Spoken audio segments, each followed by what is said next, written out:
আমাদের রোজ ব্র্যান্ডের এই গ্যাং সুইচটা কিন্তু এভাবে জাস্ট কেসিংটা আপনি খুলে নেবেন, খুলে নিয়ে এটাকে এভাবে ওয়াশ করবেন। ওয়াশ করে আপনি এটাকে আবার যে কোনো শুকনো পেপার দিয়ে, আমাদের এখানে যেহেতু শুকনো পেপার নাই সেজন্য আমরা টিস্যু পেপার দিয়ে মুছে নিচ্ছি।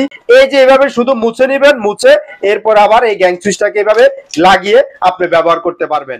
এরপরে দেখেন আমি একটা চুম্বক দিয়ে টেস্ট করে দিচ্ছি। এই যে দেখেন চুম্বক দিয়ে টেস্ট করে দিচ্ছি, কিন্তু এটা চুম্বকে স্পর্শ করতেছে না, কারণ এটা কন্টাক্টটা কপার, বিশেষ করে এই বুস্টও কিন্তু কপার।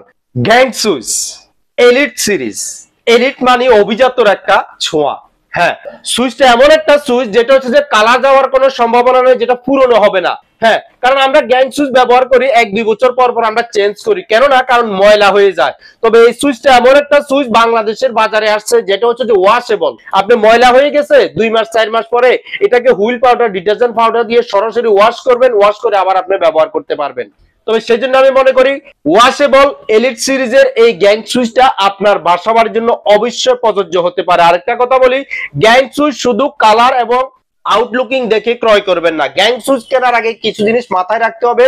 কত এম্পিয়ারে গ্যাং সুইচ কিনছেন, প্রপার কন্টাক্ট আছে কিনা সেই জিনিসটা অবশ্যই আপনাকে মাথায় রাখতে হবে।